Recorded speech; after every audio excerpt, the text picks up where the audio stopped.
The explosions had stopped, but the smoke still filled the air. Commander Zethkar lay on his back, among the broken metal pieces of his ship. His large reptilian body was trapped under a heavy beam that had crushed his spine. He could not move, his legs or arms. Pain shot through his body like lightning, but he could not cry out. His voice was gone too. The battle was over, and his side had lost. The insect creatures called the Hive had won this fight. They had destroyed most of the coalition ships and killed thousands of warriors. Zethkar had been proud to fight for the coalition. He had served in 12 battles before this one. He had won medals and respect from other warriors. Now he was just another broken body on a dead planet. His comm unit crackled with static. Then he heard the voice of Admiral Kane from the flagship. All units retreat immediately. Use emergency portals. Planet is lost. I repeat, planet is lost. The message played again and again. Zethkar tried to reach his comm, but his arms would not move. He could only listen as his fellow warriors prepared to leave. Through his damaged helmet, he watched the sky. The coalition ships were jumping away through bright portals. The portals looked like tears in space itself. One by one, the ships vanished. Soon the sky was empty except for the black smoke and the red glow of fires. The planet Kepler-4 for to be was being left to the Hive. Zethkar knew the rules. In an emergency retreat, wounded warriors who could not walk were left behind. It was practical. It saved resources. It saved lives of those who could still fight. He had given that same order many times before. Now, he was the one being left behind. His people, the Drakneri, believed in honor above all else. A warrior should die fighting, not lying helpless like a baby. Zethkar reached for his ceremonial blade with great effort. His fingers barely worked, but he managed to grab the handle. It was better to die by his own hand than to be torn apart by the Hive creatures. But before he could use the blade, he heard a sound. It was not the clicking noise that Hive drones made. It was something else. Metal scraping against metal. Footsteps. Someone was walking through the wreckage. Zethkar turned his head slightly and saw a figure in the distance. The figure wore a bulky suit that was dirty and damaged. It was not a coalition military suit. It looked like the kind miners wore when they worked in dangerous places. The person was moving carefully through the broken ships and dead bodies. They seemed to be looking for something. Zethkar watched. As the figure came closer, the person stopped at each body and checked for signs of life. Most of the bodies were clearly dead. Some had been torn apart by Hive weapons. Others had been crushed by falling debris. But this person checked each one anyway. The figure was small compared to Zethkar. Most species in the galaxy were smaller than the Drakneri, but this person moved with purpose. They were not afraid of the Hive drones that might still be around. They were not afraid of the fires or the poisonous smoke. They just kept searching. When the figure reached Zethkar, they stopped. The person knelt down beside the trapped warrior. Through the dirty helmet visor, Zethkar could see a human face. The human was young, with brown hair and tired eyes. There was a name tag on the mining suit that read Jake Morrison. The human spoke in a language Zethkar did not understand. The words sounded gentle and calm. Jake Morrison reached out and checked Zethkar's pulse. His touch was careful and professional. Then he looked at the heavy beam that had crushed the warrior's spine. Zethkar tried to speak, but only a whisper came out. He pointed to his ceremonial blade. In Drakneri culture, it would be a mercy to end his suffering. Any warrior would understand. But Jake Morrison shook his head. He moved the blade away from Zethkar's reach. The human stood up and looked around. He seemed to be thinking about something. Then he started moving pieces of debris and metal plates. He was building something. Zethkar watched in confusion as Jake Morrison worked with quick, skilled hands. The human had found some metal sheets and cables from the wreckage. He was making a stretcher. But it was not just any stretcher. Jake Morrison was adding things to it. He attached a power cell from a damaged weapon. He connected wires to a medical scanner from a destroyed medical pod. He was making a mobile medical bed. Zethkar had never seen anything like it. Coalition doctors used expensive equipment in clean hospitals. This human was making medical equipment from broken pieces of war machines. It should not work, but somehow it did. The scanner began to beep. The power cell hummed with energy. Jake Morrison worked for almost an hour. Sometimes he had to hide when hive drones flew overhead. But he never stopped working. He never gave up. When the stretcher was ready, he came back to Zethkar. The human spoke again in his strange language. His voice was still calm and gentle. Then he began the difficult task of moving Zethkar onto the stretcher. The warrior was much bigger and heavier than the human, but Jake Morrison was strong and smart.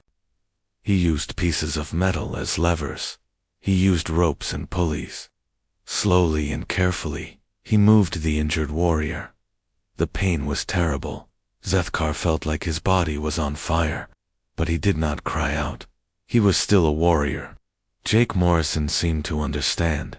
He worked as gently as possible. When Zethkar was finally on the stretcher, the human covered him with a thermal blanket. The makeshift medical scanner showed Zethkar's vital signs. His heart was beating. His breathing was weak but steady. The damage to his spine was severe, but he was alive. Jake Morrison looked at the readings and nodded. He seemed satisfied with his work. Then the human did something unexpected. He smiled. It was a tired smile, but it was real. He patted Zethkar's arm in a friendly way. Then he started pushing the stretcher through the wreckage. They were moving toward the mountains, where the mining tunnels were hidden. As they moved, Zethkar heard the sound of hive drones getting closer. The insect creatures were coming back to search for survivors. They would kill anyone they found, but Jake Morrison did not seem afraid. He just kept pushing the stretcher toward safety. Zethkar closed his eyes and tried to understand what was happening. His own people had left him to die, but this human stranger was risking his life to save him. It made no sense. Humans were supposed to be weak and soft. They were supposed to be cowards who ran from danger. But Jake Morrison was not running. He was walking straight into danger to help someone he did not even know. Someone who was not even the same species. Zethkar began to think that maybe he did not understand humans as well as he thought he did. Jake Morrison had been deep in the mining tunnels when the battle started. The explosions above ground shook the tunnel walls and made dust fall from the ceiling. He knew something bad was happening, but he could not get to the surface. The tunnel entrance had collapsed during the first wave of attacks. He had spent 3 days digging his way out. His mining suit had enough air and water for a week, but food was running low. When he finally reached the surface, the battle was over. The coalition forces were gone. The planet was covered in smoke and fire. Bodies were everywhere. Jake had worked as a mining engineer for 5 years on Kepler 442b. He knew every tunnel and cave system on the planet. He knew where to find water and where to hide from danger, but he had never seen anything like this. The entire planet looked like it was dying. Most people would have tried to find a way off the planet. There were probably emergency beacons and rescue ships coming. But Jake could not leave. Not when there might be survivors who needed help.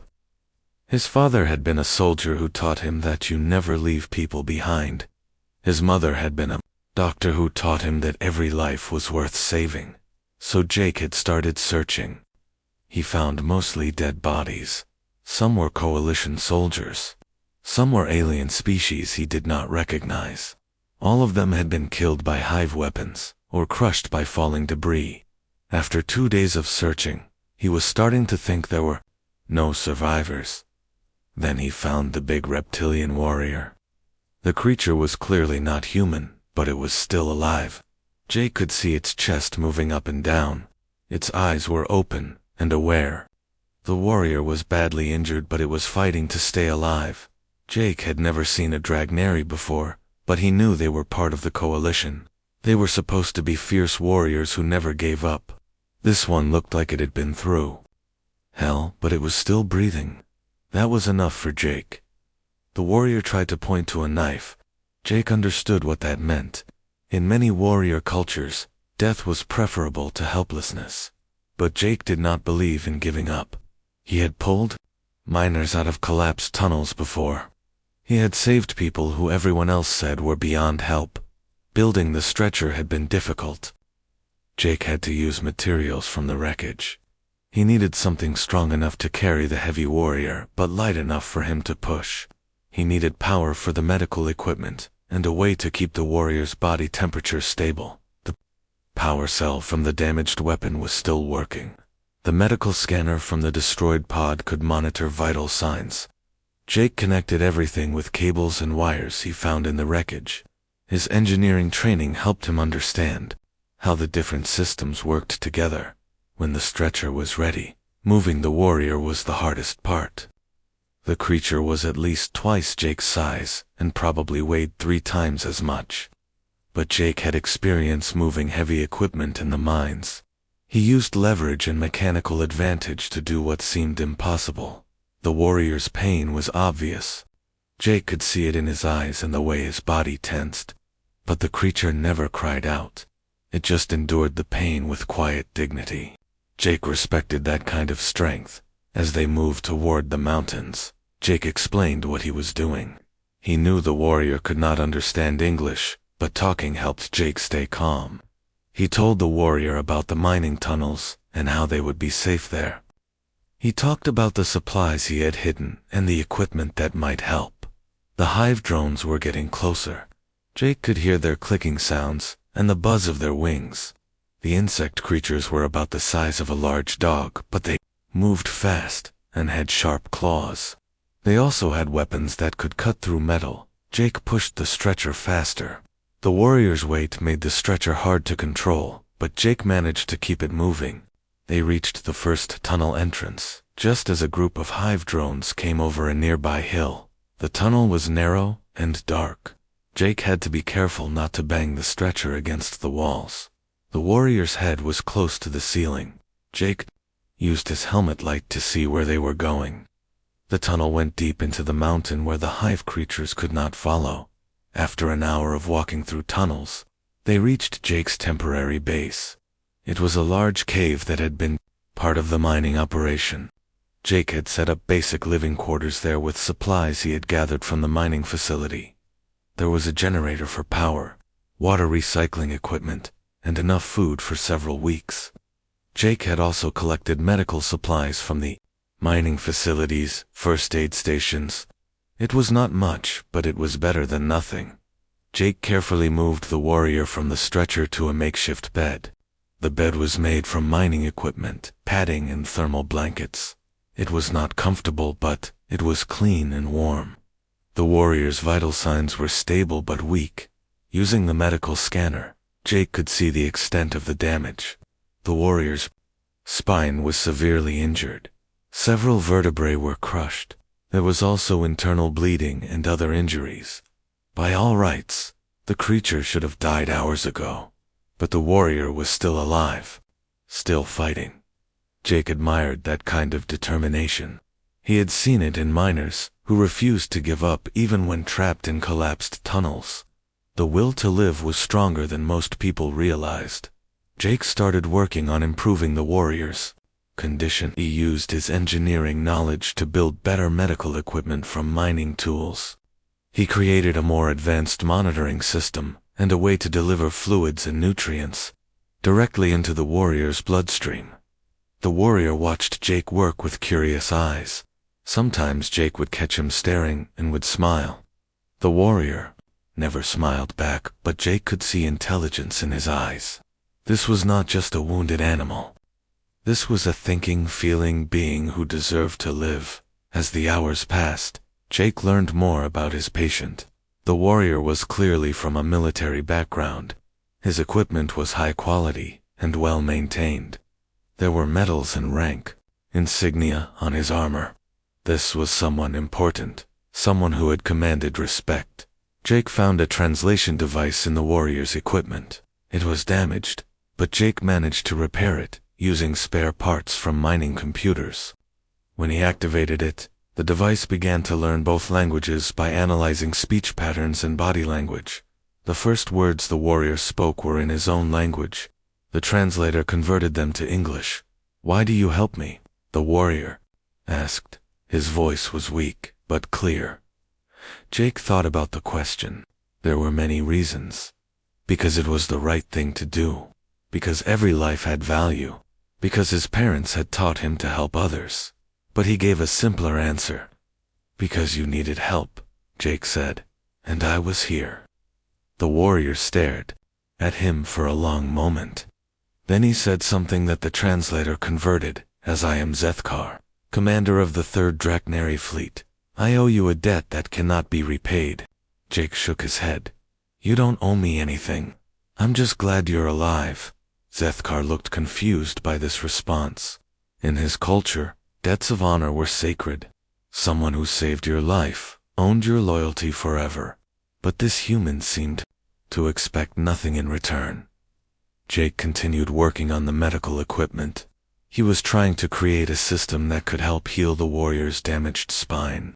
It was probably impossible, but Jake had always enjoyed solving impossible problems. Outside the cave, the hive drones were searching for survivors. Jake and Zethkar could hear them clicking and buzzing in the distance, but they were safe in the deep tunnels. Jake had chosen this location carefully. It was hidden and defensible. As night fell, Jake made a simple meal from his supplies. He had to figure out what Zethkar could eat. The warrior's biology was different from humans, but there were similarities. Jake prepared a nutritious mixture that would give Zethkar strength without causing digestive problems. Zethkar was amazed by Jake's knowledge and skill. The human seemed to understand complex systems intuitively. He could fix anything and improve everything. But more importantly, he seemed to genuinely care about Zethkar's welfare. In all his years as a warrior, Zethkar had never met anyone like Jake Morrison. The human was not a soldier or a doctor. He was just a regular person who refused to let others suffer. It was a kind of courage that Zethkar had never seen before. 2 weeks had passed since Jake found Zethkar in the wreckage. The cave had become their home. Jake had worked tirelessly to improve the warrior's condition. He had built a better bed, improved the medical monitoring system, and created a more efficient way to deliver nutrition. Zeth. Single quotes KAR was slowly getting stronger. His vital signs were more stable, and he could stay awake for longer periods, but his spine was still badly damaged. He could not move his arms or legs. The warrior who had once commanded fleets was now completely dependent on Jake for everything. At first, Zethkar had been angry about his helplessness. Draknari warriors were taught to be self-reliant. Needing help was seen as weakness, but Jake never made him feel weak. The human treated him with respect and dignity. He talked to Zethkar like an equal, not like a patient. Jake had learned some basic Draknari words. Zethkar had learned some English. The translation device helped, but they found they could communicate better by combining both languages. Jake would speak English mixed with Draknari words. Zethkar would do the same with his own language. "How are you feeling today?" Jake asked, as he checked the medical monitors. "Better," Zethkar replied. "The pain is less." Jake smiled. "Good, your body is healing. It just takes time." Zethkar watched Jake work. The human never stopped moving. He was always improving something or fixing something, but he also found time to sit and talk.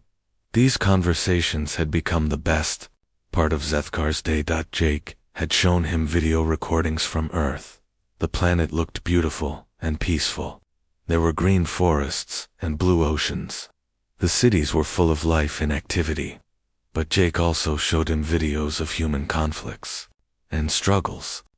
"This is from a war on Earth," Jake explained, showing footage of soldiers carrying wounded comrades. These men were trapped behind enemy lines. They could have left the wounded behind to save themselves, but they did not. They carried them to safety. Zethkar studied the images carefully. "Why?" he asked. "It would have been more practical to leave them Because that's not who we are, Jake said. We believe that every person matters. We don't leave people behind. This concept was difficult for Zethkar to understand. In Draknari culture, the mission came first. Individual lives were less important than victory, but humans seemed to think differently. They valued individual lives over practical concerns. Jake showed him more videos. Stories of ordinary people who became heroes by helping others. Rescue workers who risked their lives to save strangers. Doctors who worked without pay to help the poor. Teachers who dedicated their lives to educating children. These people are not warriors, Jake explained. They are just regular humans who decided to help others. That's what makes them heroes. Zethkar began to understand that humans had a different definition of strength. For Draknari, strength meant physical power and military skill. For humans, strength meant the willingness to help others even when it was dangerous or difficult. Jake had been sharing his food with Zethkar, even though supplies were limited. The human was getting thinner while making sure Zethkar had enough nutrition to heal. When Zethkar realized this, he tried to refuse the food. You need to eat, Zethkar said. I can survive on less. Jake shook his head. You're healing. Your body needs more nutrition than mine. I'll be fine. But what if rescue does not come? Zethkar asked. What if we run out of food? Jake was quiet for a moment. Then he said, then we'll figure something out. We always do. The human's optimism was puzzling to Zethkar. Jake never seemed to worry about the future. He just focused on today's problems and trusted that tomorrow would take care of itself. It was a very different way of thinking than Zethkar was used to. Jake had also been working on a mobility system for Zethkar, using mining equipment and spare parts. He had built a chair that could support the warrior's body. It had controls that Zethkar could operate with his voice or by moving his head. Try it, Jake said, helping Zethkar into the chair. The chair was crude but functional. Zethkar could move forward and backward. He could turn left and right. For the first time in weeks, he could move under his own power. It was a small thing, but it felt like a miracle. This is amazing, Zethkar said, driving the chair around the cave. How did you build this? I used to design equipment for disabled miners, Jake explained. People who lost limbs in accidents but still wanted to work. The principles are the same. Zethkar was impressed by Jake's knowledge and skill. The human seemed to know something about everything. Engineering, medicine, electronics, biology. But Jake always downplayed his abilities. I just try to solve problems, Jake said, when Zethkar complimented his skills. That's what engineers do. As the days passed, Zethkar began to understand human culture better. Jake told him about Earth's history, about the struggles and triumphs of human civilization. He learned about human art, music, and literature. He learned about human values like compassion, justice, and hope in return. Zethkar shared stories about Draknari culture. He told Jake about the warrior traditions, the honor codes, and the military hierarchy. He explained how Draknari society worked and what it meant to be a warrior. Jake listened to these stories with interest but also with concern. It sounds like a very hard way to live, he said. What about happiness? What about family? What about just enjoying life? These questions surprised Zethkar. In Draknari culture, happiness was not considered important. Duty and honor were more valuable than personal satisfaction. But Jake's questions made him think about what he had missed in his life. Jake had started teaching Zethkar some basic physical therapy exercises. The warrior could not move his limbs, but Jake had found ways to stimulate his muscles and nerves. Using electrical pulses from mining equipment, he created a crude therapy system. This might help prevent your muscles from getting weaker, Jake explained. On Earth, we use similar techniques for people with spinal injuries. The therapy was uncomfortable, but Zethkar endured it. He had begun to hope that maybe he could recover some function. Jake's determination was contagious. If the human refused to give up, then Zethkar would not give up either. Jake had also been working on a communication system to contact coalition forces. He had combined parts from Zethkar's military equipment with mining communication gear. The system was not powerful enough to reach other planets, but it might be able to contact ships in the system. If anyone comes looking for survivors, they will hear our signal, Jake explained. Zethkar doubted that anyone would come. The coalition had written off this planet, but Jake seemed confident that help would eventually arrive. The humans' faith in the future was remarkable. One evening, as Jake worked on the communication system, Zethkar asked him a question that had been bothering him. "Why do you work so hard to help me? You could have left me to die and saved yourself." Jake stopped working and looked at Zethkar. "Because you're my friend," he said simply. "Friends don't abandon each other." The word friend surprised Zethkar. In Draknari culture, friendship was rare and usually based on shared military service, but Jake seemed to consider anyone worthy of help to be a friend. It was a generous way of thinking. "I have never had a friend like you," Zethkar admitted. "In my culture, we respect strength and skill, but you have shown me a different kind of strength." Jake smiled. "What kind is that?" "The strength to care about others," Zethkar said. "The strength to hope when things look hopeless. The strength to keep trying when others would give up." Jake nodded. "Maybe that's what makes us human. We don't know when to quit." As they talked, Zethkar realized that Jake had changed him. The human's compassion and determination had made him see the world differently. He was still a warrior, but he was also something more. He was learning to be a friend. Outside the cave, the hive creatures continued to patrol the planet. But inside, two very different beings had found something precious.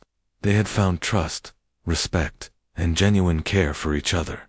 It was the beginning of a bond that would change both their lives forever.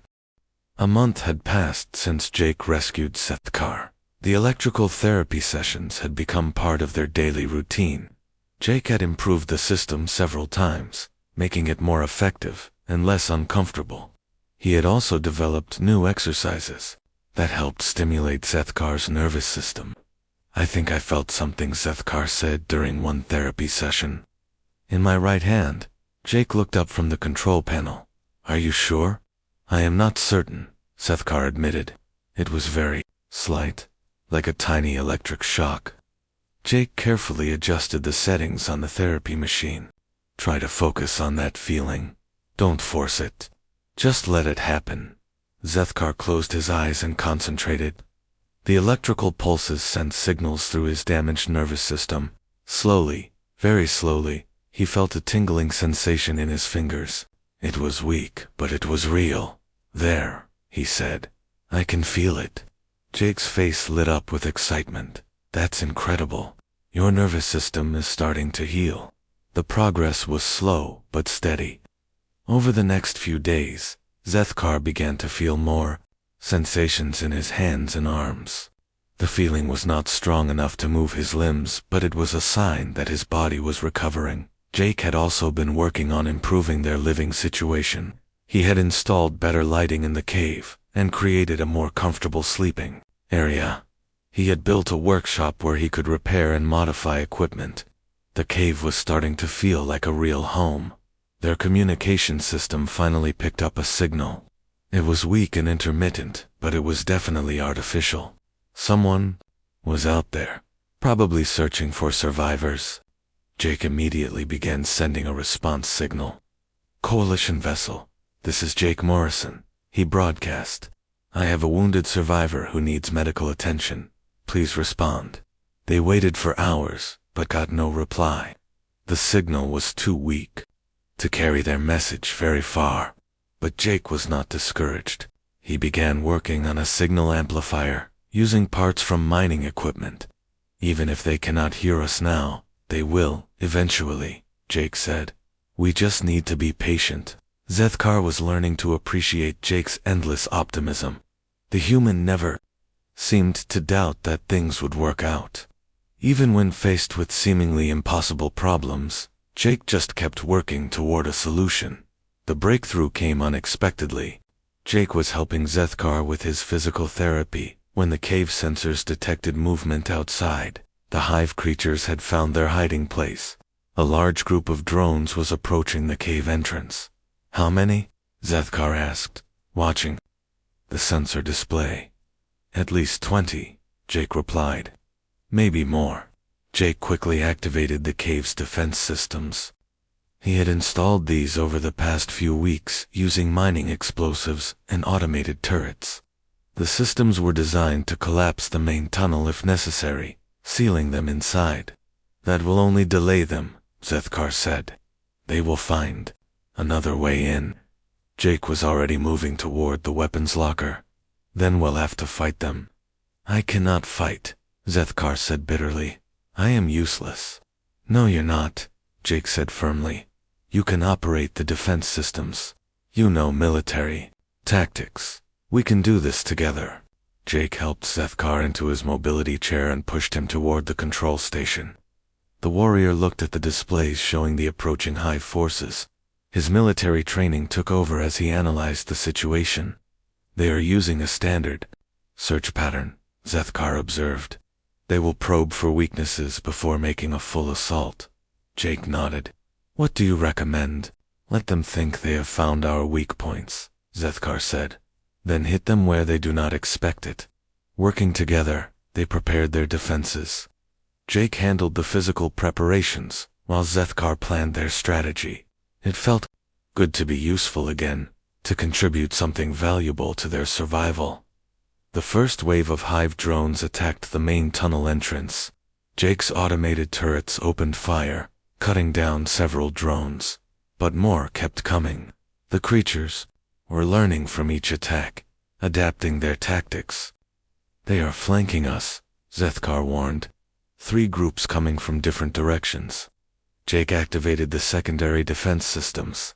Explosive charges detonated in the side tunnels, causing rock slides that blocked the alternate routes. But the hive drones were persistent. They began digging through the debris. We need to take out their command drone, Zethkar said. It is the large one coordinating the others. Jake studied the sensor display. The command drone was staying back, directing the assault from a safe distance. It was smart and cautious, typical of hive leadership. I can get close enough to hit it, Jake said. But I'll need covering fire. From what Zethkar asked, I cannot use weapons. Jake looked at the control station. Yes, you can. You can operate the turrets remotely. Your military knowledge is more valuable than my shooting skills. Zethkar felt a surge of hope. Maybe he could still be a warrior after all. Jake helped him connect to the turret control system. The interface was different from Draknari military equipment, but the basic principles were the same. I need you to trust me, Jake said. I'm going to move through the mining tunnels and attack from above. Can you cover me? Zethkar nodded. I will not let you down. Jake grabbed his mining gear and headed for the maintenance tunnels. These were narrow passages that led to the surface. The hive drones would not expect an attack from that direction. As Jake moved through the tunnels, Zethkar tracked his progress on the sensors. The warrior had to time his covering fire perfectly to protect Jake without hitting him. It required precision and skill that Zethkar had not used in months. The moment came when Jake emerged from the tunnel directly above the command drone. Zethkar opened fire with the turrets, forcing the other drones to take cover. Jake dropped down and attacked the command drone with mining charges. The explosion was spectacular. The command drone was destroyed, and the other drones became confused and disorganized. Without their leader, they were just mindless insects. Jake and Zeth picked them off one by one. When the battle was over, Jake returned to the cave, breathing hard but triumphant. We did it, he said. We actually did it. Zethkar was amazed at what they had accomplished. I thought I would never fight again, he said. But you showed me a different way to be a warrior. Jake smiled. You were never not a warrior. You just needed to find a new way to fight. As they cleaned up after the battle, Sethkar noticed something remarkable. During the fight, he had been so focused on protecting Jake that he had forgotten about his injuries. The adrenaline and determination had somehow overcome his paralysis. "Jake," he said quietly, "I think I moved my arm." Jake looked at him with excitement. "Show me." Sethkar concentrated hard. Slowly, very slowly, his right arm began to move. The movement was weak and shaky, but it was real. His fingers clenched into a fist. "Impossible," Sethkar whispered. "The doctors said I would never move again." Jake was grinning from ear to ear. Maybe Coalition doctors don't know everything about Drachnary biology. Maybe all you needed was the right motivation. The communication system suddenly crackled to life. "Unknown signal. This is Coalition Vessel Harmony. We are conducting a search and rescue operation. Please, identify yourself." Jake grabbed the microphone. "Coalition Vessel Harmony, this is Jake Morrison. I have Commander Sethkar of the 3rd Drachnary Fleet. He is wounded but alive. We need medical evacuation." There was a pause. Then the voice came back, sounding surprised. "Say again. Did you say Commander Sethkar?" "Confirmed," Jake replied. "I also have tactical information about hive operations on this planet. Stand by for extraction," the voice said. "We will have a team to your location within the hour." Jake looked at Sethkar with a mixture of joy and sadness. "They're coming. For us. You're going to be okay." Sethkar nodded, but he was thinking about more than just rescue. He was thinking about what Jake had done for him. The human had not just saved his life. He had shown him that there was more to being a warrior than just fighting and winning. "Jake," he said, "I want you to know that you have taught me something important." "What's that?" "You have taught me that true strength comes from caring about others. That is a lesson I will never forget." Jake smiled. "And you taught me that friendship can exist between any two beings who respect each other. That's something I'll always treasure." As they waited for the rescue team, both of them knew that their lives had been changed forever. They had found something rare and precious in the depths of despair. They had found a friendship that transcended species and culture. They had found hope when everything seemed hopeless. The rescue ship Harmony arrived exactly 1 hour after their communication. Captain Lisa Chen led a team of medics and soldiers into the cave system.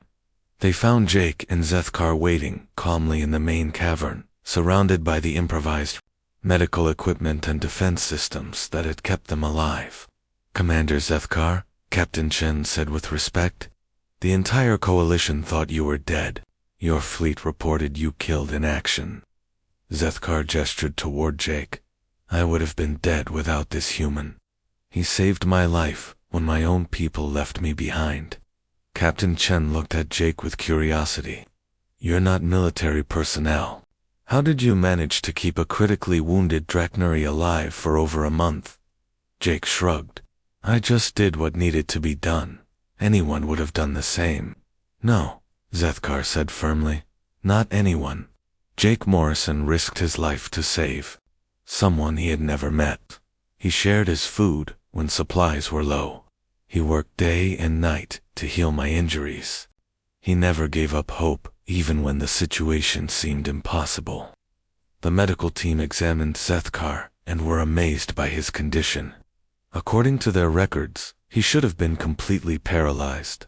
Instead, he had regained partial movement in his arms and could operate his mobility chair independently. "How is this possible?" asked Dr. Martinez, the chief medical officer. "The spinal damage was severe. Our best hospitals could not have achieved this level of recovery."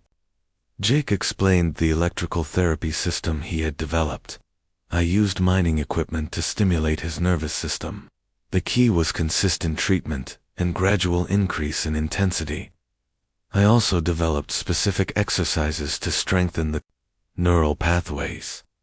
Dr. Martinez studied Jake's improvised medical equipment with growing excitement. "This is brilliant. The principles are sound, but the application is completely original. Have you had medical training?" "Just basic first aid," Jake said. but I understand how electrical systems work. The nervous system is basically biological wiring. I treated it like any other repair job. The rescue team spent several hours documenting Jake's innovations. The medical equipment he had built from mining tools was crude but effective. The therapy protocols he had developed were showing remarkable results. Military engineers studied his defense systems and found them surprisingly sophisticated. "This will revolutionize how we treat spinal injuries," Dr. Martinez said. "You've made discoveries that could save thousands of lives." Jake seemed uncomfortable with the praise. "I just wanted to help Zethkar. I didn't think about the bigger picture." When it was time to leave the planet, Jake was surprised to learn that Zethkar had requested he be transported to the Draknari homeworld. "You don't have to do that," Jake said. "I can catch a transport back to Earth." "No," Zethkar said. "You are coming with me. There is something I must do, and I need you there." The journey to the Draknari homeworld took 3 days. During that time, Jake learned more about Draknari culture and government. He discovered that Zethkar was not just any military commander.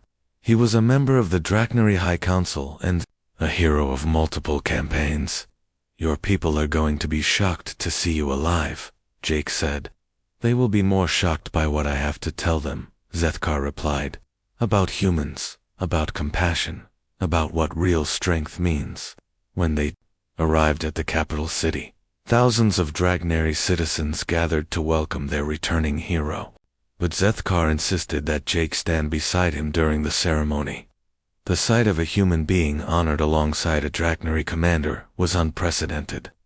"Citizens of Draknari," Zethkar announced, "I present to you Jake Morrison, the human who saved my life. He has shown me that true warriors are not defined by their weapons or their victories. They are defined by their willingness to help others." The crowd was silent at first, not sure how to react. Then Zethkar did something that shocked everyone. He took off his highest military decoration, the Order of the Golden Talon, and placed it around Jake's neck. "This human has earned the right to wear our highest honor," Zethkar declared. "He has shown courage, dedication, and selflessness beyond measure. He represents the best qualities that any warrior can possess." The ceremony was broadcast throughout the galaxy. The image of a human wearing the Golden Talon became a symbol of interspecies cooperation. Jake had become famous without trying, and he was not comfortable with the attention. "I just helped a friend," Jake said during interviews. "That's what friends do for each other." But Zethkar understood the larger significance. "Jake Morrison has changed how my people think about humans. We used to see you as weak and soft. Now we see you as strong in ways we never imagined." The Draknari High Council voted to make Jake an honorary citizen of their empire. He was given a home on the capital world and access to their most advanced medical facilities. But Jake had a different request.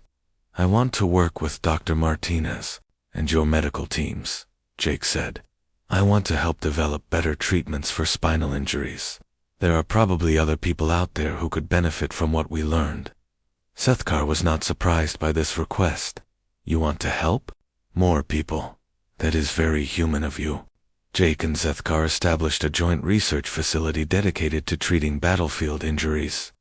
They combined human innovation with Draknari resources and alien medical knowledge. The facility became a model for interspecies cooperation. The electrical therapy techniques that Jake had developed were refined and improved. The crude equipment he had built in the cave was replaced with sophisticated medical devices. But the basic principles remained the same: consistent treatment, gradual improvement, and never giving up hope.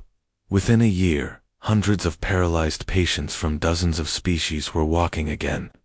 The Jake Morrison method, as it came to be known, was being used in hospitals throughout the galaxy. Jake had become one of the most respected medical innovators in Coalition space. But Jake's greatest achievement was not medical. It was the friendship he had built with Zethkar. The two of them worked together every day, combining their different skills and perspectives. Jake brought creativity and compassion. Sethkar brought discipline and strategic thinking. "We make a good team," Jake said one day as they watched patients practicing with their new mobility devices. "We make a good team because we trust each other," Sethkar replied. Trust is the foundation of all friendship. The research facility grew into something larger. It became a center for interspecies cultural exchange. Humans, Draknari, and dozens of other species worked together to solve problems and share knowledge. The facility represented everything that the coalition was supposed to be about. Jake received many honors and awards for his work. He was invited to speak at medical conferences throughout the galaxy. Universities offered him honorary degrees, but he always remained humble about his achievements. "I'm just an engineer who got lucky," he would say. "Anyone could have done what I did." But Sethkar knew better. "Not anyone could have done what you did. You have something special, Jake Morrison. You have the ability to see hope where others see only despair. You have the courage to act on that hope." Years later, when Jake was old and gray, he would still come to the research facility every day. He would work with new patients, teaching them his techniques and sharing his optimism. He never lost his belief that any problem could be solved if you worked hard enough and cared enough. Zeth, single quotes KAR, now, fully recovered and walking without assistance, served as ambassador between the human and Draknari governments. He traveled throughout the galaxy, telling the story of how a human mining engineer had saved his life and changed his understanding of what it meant to be strong. Humans possess a kind of strength that cannot be measured in weapons or technology, Sethkar would tell audiences. They possess the strength to care about others, even strangers. They possess the strength to hope when others despair. They possess the strength to keep trying when others give up. The story of Jake Morrison and Sethkar became legend throughout the galaxy. It was told in schools and military academies. It was the subject of books and movies. But for Jake, the real story was much simpler. "I met someone who needed help," Jake would say. "So I helped him. That's what friends do." And in the end, that simple act of friendship had changed the galaxy. It had shown that cooperation was stronger than conflict, that compassion was more powerful than hatred, and that hope could overcome any obstacle. The legacy of Jake Morrison lived on in every patient who walked again, in every friendship that crossed species boundaries, and in every person who chose to help rather than walk away. He had proven that one person, acting with courage and compassion, could make a difference that would last forever. The human who had never wanted to be a hero had become the greatest hero of all, not because he had won battles or conquered worlds, but because he had shown that the best part of being human was the willingness to help others, no matter who they were or where they came from.